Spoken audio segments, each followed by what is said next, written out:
Hi hello வணக்கம் மக்களே. நான் உங்கள் Karthik. Welcome to Karthik talks. இன்றைக்கி நம்ம பங்களா சீரிஸோட அடுத்த எபிசோடை பார்த்துடலாம். இப்போது நான் ஒரு ஊசி போடுகிறேன், சில மாத்திரைகளை தருகிறேன், அதை சாப்பிட்டால் எந்த பிரச்சனையும் வராது என்று டாக்டர் தெரிசாவிடம் சொன்னார். தெரிசா உடலில் ஊசி போட்டுக்கொண்டு மாத்திரைகளையும் வாங்கி கொண்டாள். அவள் போன பிறகு டாக்டர் சிந்தனையில் ஆழ்ந்தார். தனது இத்தனை வருட சர்வீஸில் இதை போன்ற ஒரு கேஸை அவர் பார்த்ததே இல்லை. ஓநாயின் ரத்தம் உடம்பில் ஓடும் ஒரு பெண். ஓநாய் கீறியது போலவே உடம்பெங்கும் காயங்கள். நாய்களுடன் பெண்கள் இன்பம் அனுபவித்ததை டாக்டர் ப்ளூ ஃபிலிமில் தான் பார்த்திருக்கிறார். அயல்நாட்டு பெண்கள் இதை போல நாய்களை பழக்குவார்கள். இங்கே இது போன்று இல்லையே. அங்கே கணவனை விட நாய்கள் தான் அதிகமாக நேசிப்பார்கள். தங்களுடன் படுக்கையிலும் படுக்க வைத்துக் கொள்வார்கள். இங்கே அதை போல எதுவும் நடக்க வாய்ப்பில்லை என்பதால் கல்லூரியில் பிரசித்தி பெற்ற டாக்டர் ஃபர்குசனின் ரத்தம் தான் இவளது உடம்பில் ஏறி இருக்க வேண்டும் என்று டாக்டர் வர்மா நினைத்தார்.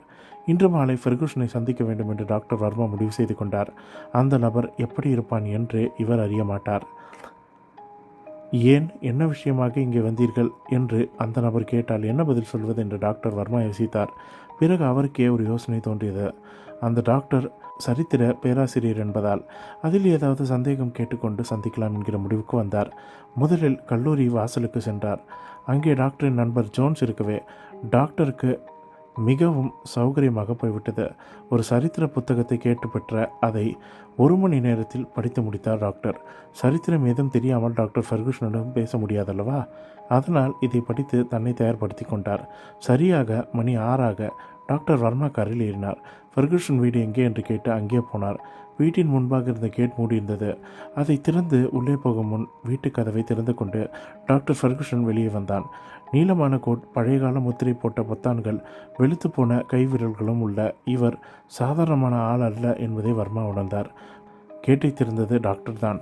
திறந்தவுடன், hello doctor Sudhakar Varma, welcome to my quarters என்று வரவேற்ற டாக்டர் வர்மாவை அசத்தினான். தன் பெயர் இவருக்கு எப்படி தெரியும்? முன்பின் பரிச்சயமே இல்லையே. உள்ளே வாருங்கள்.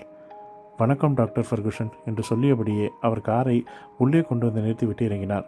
அவர் கையில் இருந்த புத்தகத்தை பார்த்து, இது ஜஸ்டின் லூக் எழுதிய புத்தகம் தானே என்று கேட்டார் டாக்டர். வர்மா வியந்து நிற்க ஃபர்குசன் மேலே தொடர்ந்தான். நான் ஜஸ்டின் லூக்கை நன்றாக அறிவேன். அவருக்கு எஸ்தர் ஒன்று ஒரு மனைவி. அவள் குதிரை சவாரின் போது தவறி கீழே விழுந்து இறந்து போனாள். ஆமாம், நானும் கேள்விப்பட்டேன். சிசில் என்ற இடத்தில் நடந்த விபத்து இது. ஜஸ்டின் அங்கே போயிருந்தார். ஒரு லெவல் கிராஸை கடக்கும்போது தனியாக கழன்று விட்டு ஒரு போக்கி குதிரையின் மீது இடித்து விட்டதால் அவள் மரணமடைந்தாள். அடேயப்பா, இந்த விஷயங்கள் எல்லாம் உங்களுக்கு எப்படி தெரியும் என்றான் வர்மா. நான் ஒரு சரித்திர பேராசிரியர் என்பதை நீங்கள் மறந்து போயிருக்கக்கூடாது. சரி, வாருங்கள். நீங்கள் எதற்காக இங்கே வந்தீர்கள்?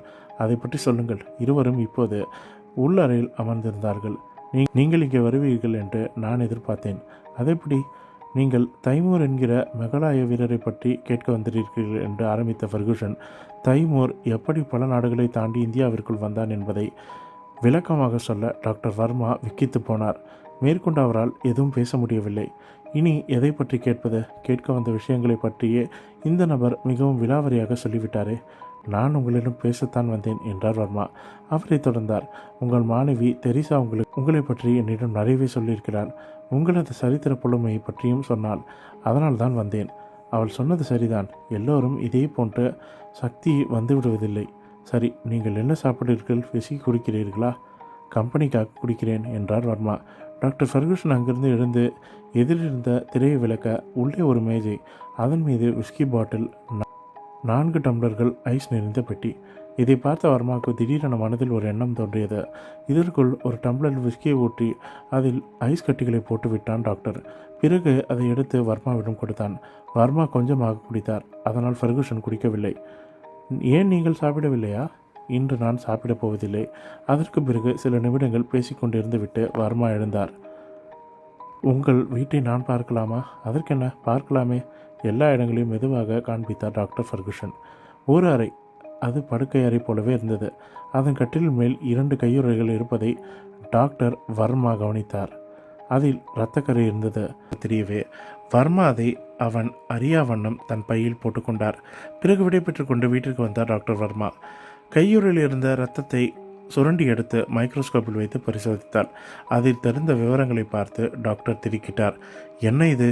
அவர் மனதில் கலக்கம். இத்தோட இந்த 19வது பாகம் முடியுது. மீண்டும் நாளைக்கு 20வது பாகத்தை பார்க்கலாம். மறக்காமல் சேனலை சப்ஸ்கிரைப் பண்ணுங்கள், வீடியோவை லைக் பண்ணுங்கள், ஷேர் பண்ணுங்கள், கமெண்ட் பண்ணுங்கள். தேங்க்யூ.